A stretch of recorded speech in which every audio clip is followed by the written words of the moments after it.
Hello, everyone, and welcome to this episode of From Doing Yoga to Being Yoga. What does alignment in yoga really mean? I'm Barrie Risman, and I'm the author of Evolving Your Yoga, 10 Principles for Enlightened Practice. And in this series of talks, I'm exploring how to take your postural practice deeper, to add more joy and purpose to your yoga, and to help you bring that joy and sense of purpose off the mat and into your everyday life. So thanks for being here. And today I'm excited to talk about alignment. This word, alignment, is one that we hear a lot in the yoga world. And it is a big and juicy topic. There's lots to say. And alignment is also a topic that can be very easily confusing and misunderstood, and for good reason. What does alignment in yoga even mean? Which postural alignment cues are still valid for us to use? Which ones can and should we let go of as teachers and practitioners? And does alignment even really matter? These are great and important questions. And the answer to all of them is, well, it depends. It depends on what we mean when we use the term alignment. Because alignment in yoga can mean so many different things and refer to many different concepts and ideas. And for this reason, it has become one of those big and therefore vague terms when it comes to how we instruct and practice asana. So that's really the purpose of this talk, to provide you with some clarity around what postural alignment can mean, all the different ways we can use the term, and how it impacts how we instruct and perform asana. So while I am not an anatomy or functional movement expert, postural alignment is something that I've been studying, thinking about, investigating, practicing, inquiring into, reflecting on for almost 30 years as a student, teacher, and teacher trainer of alignment-based asana. And over this time, I've gathered a lot of thoughts and experiences based on my understanding and my background and training in the Iyengar and Anusara yoga traditions. So today, what I'll be sharing is a 4-level framework that will help you make sense of and clarify some of the many different facets and understandings of what alignment means and how we can apply it to postural practice, as well as some of the evolving views in our understanding of biomechanical alignment specifically. So that's what I'll be talking about today. But before we dive into our subject, I want to make 2 short announcements. First, I want to make sure you know about my online classes. My weekly online on-demand classes join together alignment-based asana technique with the wisdom teachings of the yoga tradition. And they are designed for teachers and experienced students who are ready to learn more about yoga philosophy and alignment-based technique, and how the two really work together to deepen and refine your experience of postural practice and teaching. So we have an amazing community of dedicated students and teachers from around the world in my online classes. And when you subscribe, you get a brand new class every Saturday morning. And once the class is released, it gets added to our community library now at over 130 classes, and it's available for you to practice when you want, as often as you want. Plus, you get immediate access to all the other classes, and they range in length from 20-minute little mini practices to 90-minute little mini workshops, all levels, covering a really comprehensive and varied syllabus of poses and options for different levels of ability. And each class also comes with its own forum for Q&A and discussion. So if the content of this talk and my approach resonates with you, I would love for you to try out the classes. And at the end of the talk, I'm going to be sharing a coupon code with you so that you can get 1 month free to try out the classes. The second announcement I want to make is I want to give a shout out to the folks at Offering Tree, because it is their generous sponsorship of this series that makes these talks possible. Offering Tree, if you're not familiar with them already, is an all-in-one, easy-to-use platform that makes it really easy for yoga teachers and wellness professionals to sell courses, teach classes, manage memberships, and more with just one account. So if you are a yoga teacher or a wellness professional who's been feeling overwhelmed when it comes to moving your classes online and expanding your online presence, Offering Tree is a company you'll definitely want to check out. They can help you save time, energy, and money. They have this super user-friendly platform that lets you create a website in under 30 minutes. And as I've gotten to know the team over there, I've been really impressed with the level of customer support and community support that they offer. They are really dedicated to supporting independent teachers and the wellness industry overall. So if you're looking to build your online offerings, you will want to check them out, and you can use the link that I'm going to pop in the comments when I'm done here, and you'll get 50% off the first 3 months of a subscription and 15% off an annual plan. So I'll put that in at the end. Okay, so let's dive into our topic. Alignment. I always like to start exploring a word or a concept by going to the dictionary. So the dictionary definition of alignment means to be in or come into precise adjustment or correct relative position, the proper positioning or state of alignment, adjustment of parts. So as in a mechanical or electronic device in relationship to each other. So relative position, to come into adjustment in relationship to other parts. So for example, I brought my car in to get the wheels aligned, to get them adjusted. So they function optimally. Alignment can also mean an arrangement of groups or forces in relation to one another. So both definitions have a lot to do with relationship, which we're going to get to in a little while. So an example of this meaning of alignment is the school bringing its programs into alignment with state requirements. So applied to yoga, alignment can refer to different things. And what I want to present to you in this talk is a framework for thinking about 4 levels of alignment, 4 levels that are not distinct, but interrelated and layered upon each other. And I envision these 4 levels of alignment as progressively more subtle, progressively deeper, and they reflect in this way the basic principle of moving from the outside in or from the gross to the subtle that we find echoed throughout the yoga tradition, and certainly which is a hallmark of alignment-based hatha yoga practice. So the first of these 4 levels of alignment, I think of as physical alignment. And this is the level of alignment that refers to form or physical positioning in asana.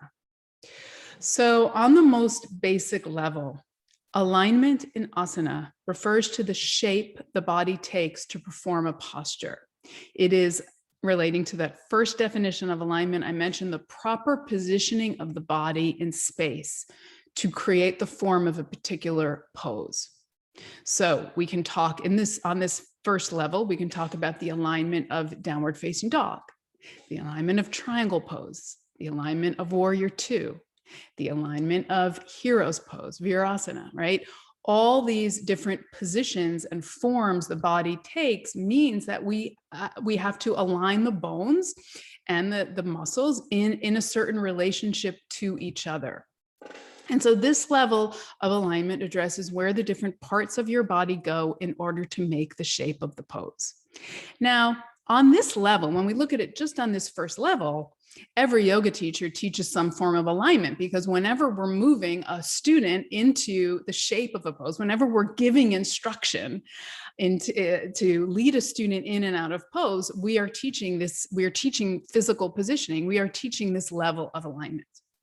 So this first or grossest level of alignment addresses the alignment of form. Again, it looks at what parts of the body are where and positioning relative to each other and to gravity, what muscles are contracting, what muscles are stretching in order to create the shape of a pose. What is each part of the body doing?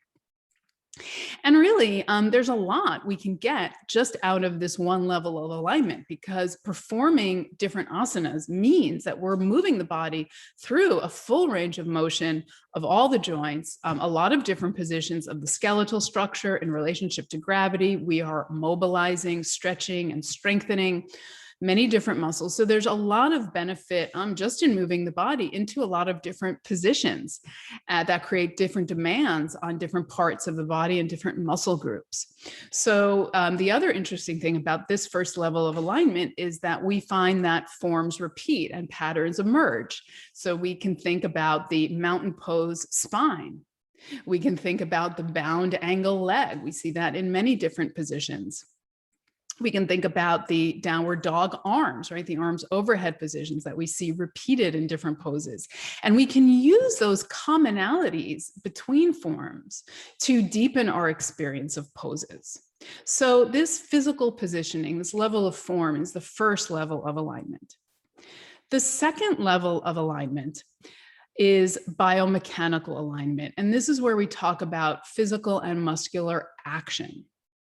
So this second level of alignment has to do with biomechanical action, the mechanics of muscular activity, the anatomical understanding of how the body works, how muscles work to move bones, and applying this knowledge to create more optimal performance of asana, cues that are considered safer, less risky, that make us less prone to injury, and that reflect a functional approach to movement and postural practice. So on the first level of alignment, the physical level, we're talking about form, the shape of the pose, the placement of the body, the positioning. On the second level, we're looking at action, what we do in the pose, both automatically to create the shape, what's contracting, what's stretching, and intentionally, how we work to create balance. So good or healthy alignment from this perspective is based on the idea that there is an optimal relationship between the bones and the muscles, between the muscles and the fascia, and throughout the structural system, bones, muscles, and connective tissue, with the organic system, the systems of the body, the organs, the fluid, our physiology. That when we, and the idea is that when we are in more optimal alignment, this relationship is optimized, and the flow of all bodily energies and systems, structural, physiological, and pranic, are also optimized. So more specifically, healthy biomechanical alignment uses the structures of the body for support and weight bearing, and the muscles for movement. Additionally, pranic flow is optimized and hopefully corrects for lifestyle overuse and underuse. And then on this level of biomechanics, we're also optimizing connectivity through the different levels of the body. And this creates integrity and facilitates healing and optimizes functioning of muscles and functional movement. So on this level, our understanding and application of alignment is really based on biomechanics, and it is much less straightforward than the first level, because what is understood as healthy biomechanics and how important what we consider healthy biomechanical movement in the prevention of injury is always changing and being refined and updated. And there really isn't a clear scientific correlation, actually, between what we traditionally would consider good alignment and not getting injured. So, for example, a runner who has bad form may never get injured. And someone, on the other hand, someone who strives to have good alignment when running can get injured. So good alignment is not actually proven to prevent injury necessarily. And what we might consider poor alignment or unhealthy alignment from the perspective of biomechanics does not necessarily lead to injury. And this is why things get a little murky and a little confusing about how all this applies to postural practice. For example, one of the really common examples is someone whose lower back is always rounding and not in its natural inward curve. They don't necessarily get a herniated disc, right? And someone who really works to maintain a healthy lumbar curve can get back problems, right? And one of the poses that this shows up a lot in is how we come in and out of standing forward bend, right? Someone who rolls up from Uttanasana, standing forward bend, it isn't necessarily bad for them, even though most of us have been taught to cue hinging forward from the hips and with a long spine. So does folding forward into Uttanasana, which is a healthier biomechanical movement than rolling? Yes. But for some people, it's fine for them to roll and maybe even preferable, and they'll never get injured. So there really isn't a guarantee that good alignment will keep us safe, or that what we would consider poor alignment will lead to injury. Another example of this is that we used to think that bending the knee past 90 degrees in Warrior Two over the ankle was bad alignment and that it led to knee injuries. Now we understand that there's actually benefit to moving the knee into this position, because there's a lot of, whenever we walk up the stairs, we're doing that. There's lots of times in everyday life that position is happening. So there's actually benefit in being able to do that, in the body, developing the capacity to move into that place of the knee beyond the ankle.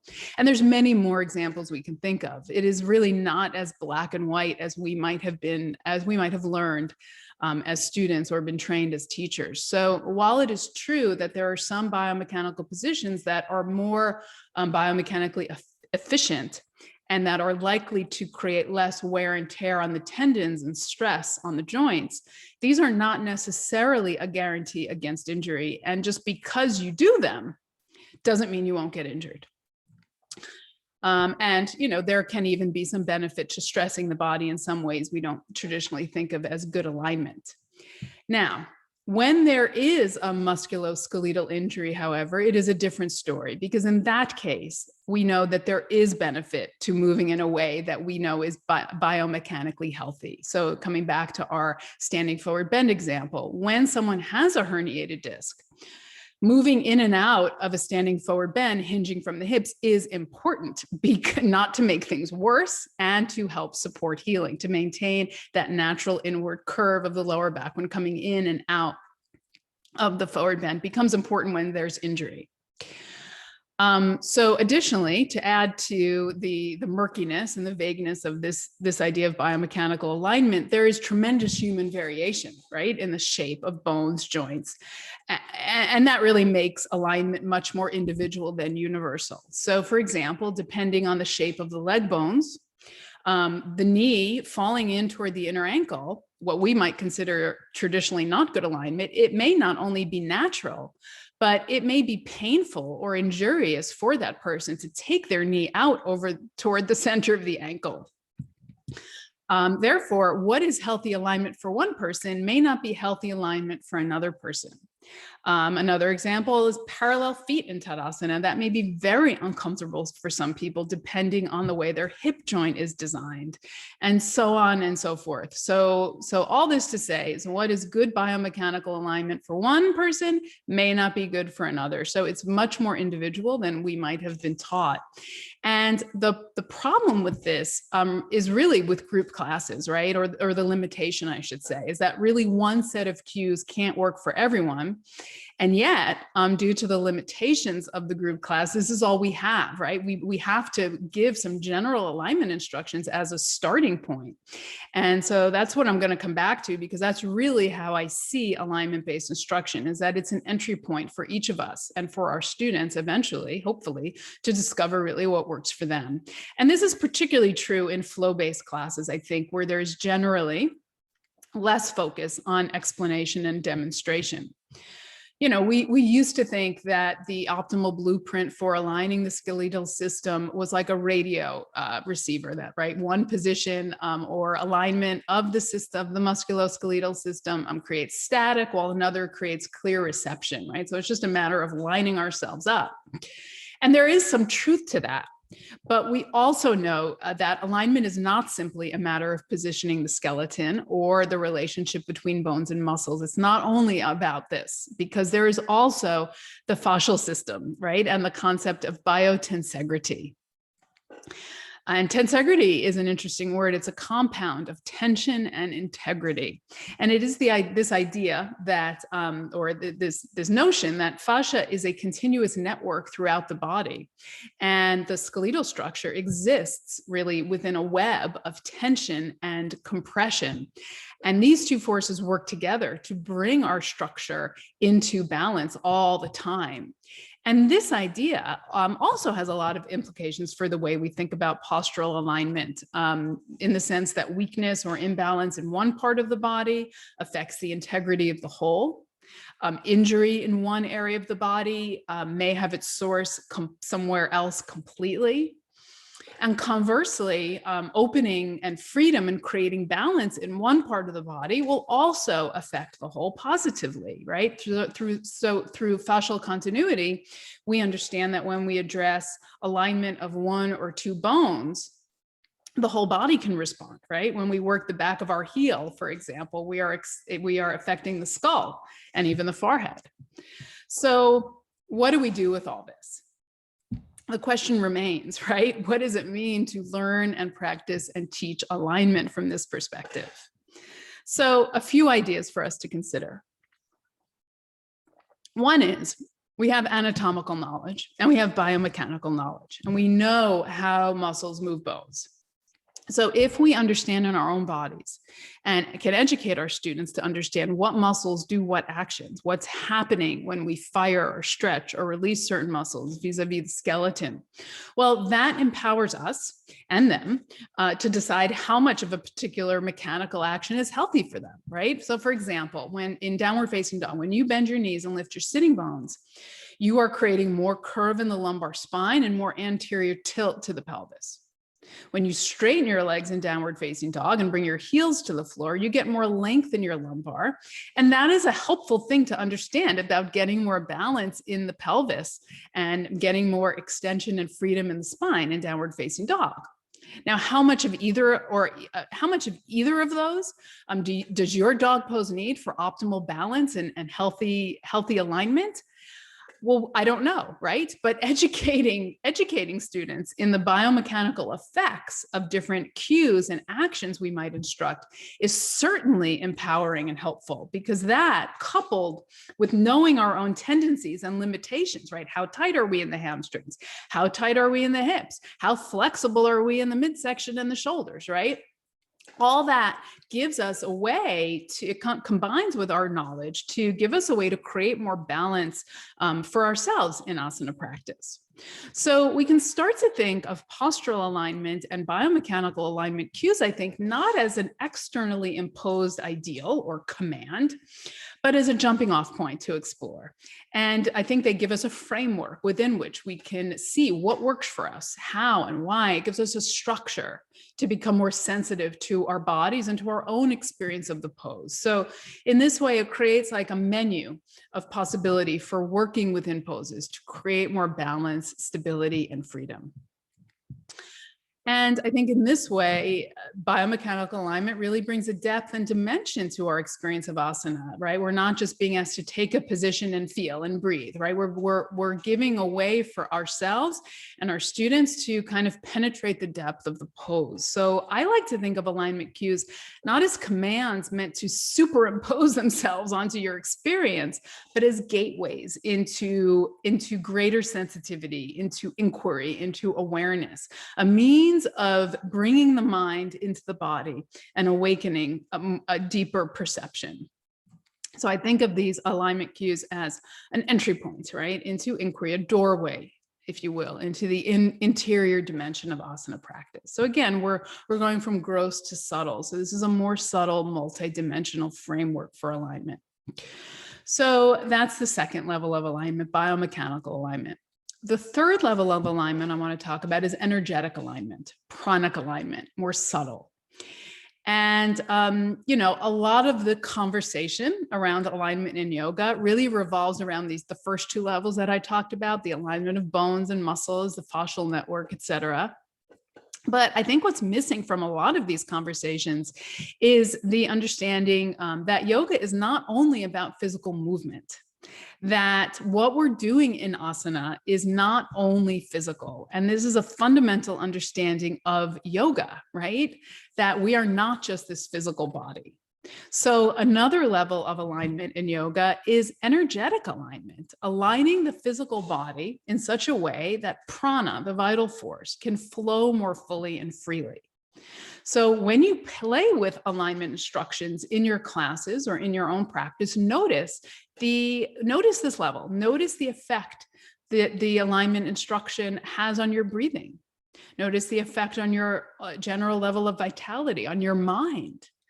During and also after class, right? So this is another really important facet of alignment.